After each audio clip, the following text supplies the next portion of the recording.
Alright, boys and girls. So let's start off this video um, with the injury update that Mr. Halliburton is somewhat hurt. He's having some type of leg injury. How does that affect us? Good question. Halliburton. I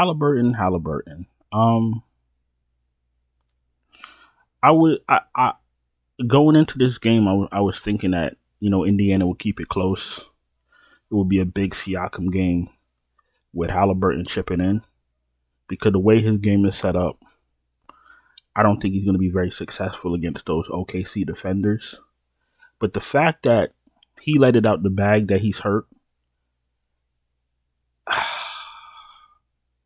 I'm kind of leaning towards more of another OKC beatdown. It just gives me the vibes like, yo, I'm hurt. I could do what I can do. If we lose, it's not my fault. That's the vibe I'm getting from him. I really wish he didn't say he was hurt. I really wish he would have just went out there and played, and then it could have came out later he was hurt. But for the fact that he's telling us he's hurt, I don't know. I don't know. Right now, what? The game is going to be in what? 28 hours? 29 hours? Whatever the fuck it is. So I have a whole day to contemplate. But right now I'm thinking OKC just smashes them again. I think they don't got the horses. I think the only one that's going to be able to do anything is Siakam. Like I said, Turner, if he get his spot up, open shots, cool. Halliburton can't get to his spots. If you rewatch game 2, you'll see Halliburton trying to get to his spots and getting cut off. He gets cut off by every defender. Siakam couldn't really do much unless he gets an offensive rebound or he gets a loose ball and an open shot. I think Indiana's cooked. OKC in 5. You see what I'm saying? Jalen Williams still has room to improve as far as in this series with his field goal percentage. So OKC, they're not even playing their very best.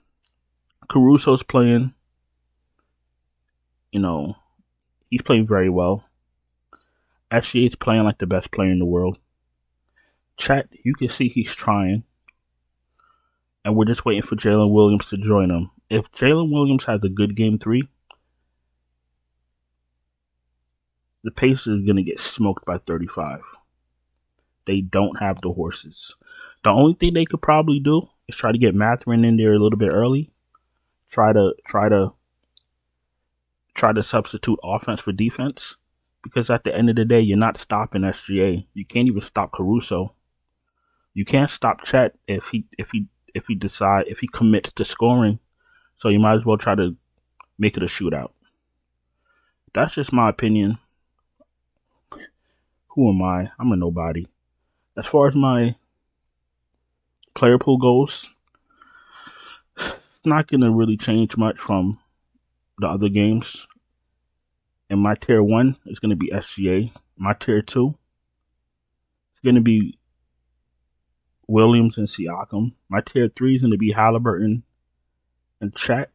And then everybody else is going to be Turner, Nembhard, Caruso, Neesmith, Dort, Hartenstein, Wallace, Toppin, McConnell, Mathurin. I want y'all to be very careful with Wiggins. And when I say that, you guys already know why I'm saying that. He played 9 minutes in game 1. He played 21 minutes in game 2. If Wiggins comes out in game 3, and he misses his first couple of shots, he's not going to play 21 minutes. I'll tell you that right now. So I don't mind you playing a few lineups and throwing Wiggins in 1 or 2, but don't game log watch, shove Wiggins up your ass, and then it's somebody else that has the game. Remember, game 1 was Lou Dort, game 2 was Wiggins, game 3 could be anybody. Like I said, even Jalen Williams could show up. as far as hitting his shots. But Wiggins is in play. Mathurin, I'm going to anticipate more minutes for him. Shepard's in play, even though I'm not going to play him. Joe's in play. I'm not touching Bryant. I'm not touching anybody else. All right. If you're new here, welcome. I appreciate you taking time to watch my video. If you're not subscribed, subscribe, hit the bell. Thumbs up the video. If you're struggling to cash, you need help. You want me to send you my finalized, optimal, updated lineups? No problem. Check out the Patreon link in the description. Check out the channel memberships right here on YouTube. Super chats are open. Everything else is in the description. All right, let's go into the captains. I really tightened up my captains for the OKC slates since the last series, because I've picked up on the OKC pattern, and I'm not even gonna lie, like I don't really get on these videos and and talk about how much we've been winning, or I don't say nothing like that. If you're in the Patreon, you know, but I don't toot my own horn or whatever it is. Every OKC slate, or probably the last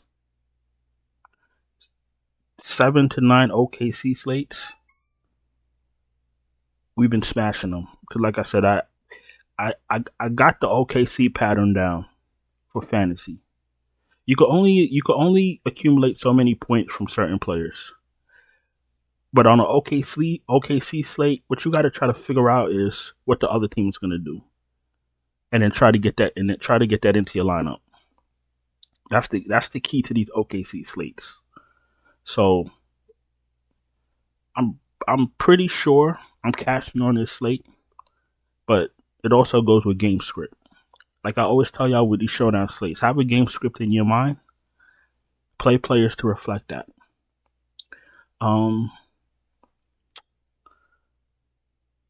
SGA is my tier 1 for MVPs.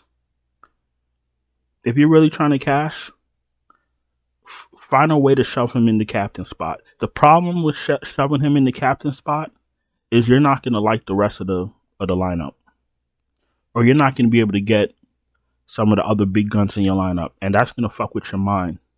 And you're going to look at that lineup and you're going to be like, nah, I can't do this shit.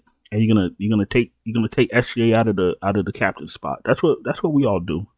I've trained myself to fucking just, follow the process, play the lineup. Sometimes the lineups are ugly as fuck, and they end up cashing. Sometimes you just gotta take emotion out of it and go through the process.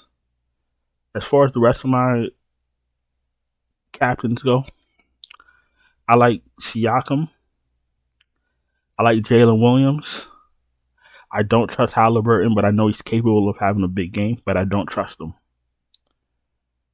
If I play 2 lineups, SGA would be in one captain, Siakam would be the other captain.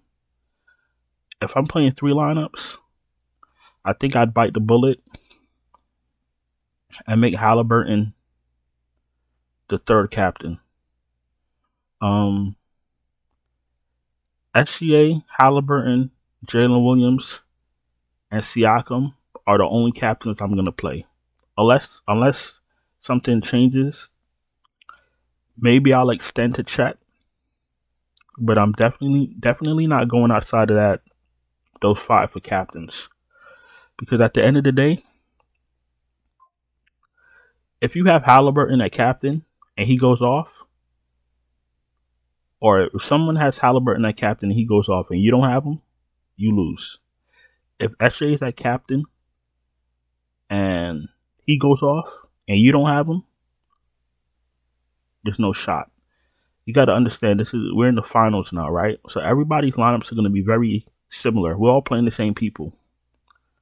You got to get that captain spot right. There's no room for error. You feel me? And with all that being said, I'm going to go on and get out of here. Hope Hope hope this video helps you. Hope you understand what I'm trying to say, because the finals are a little bit of a different beast. You can absolutely have 4 of the top scoring players and still not cash. That's how tight this shit is. So follow your process, tighten up, let's cash out. I'll talk to y'all later. Ciao.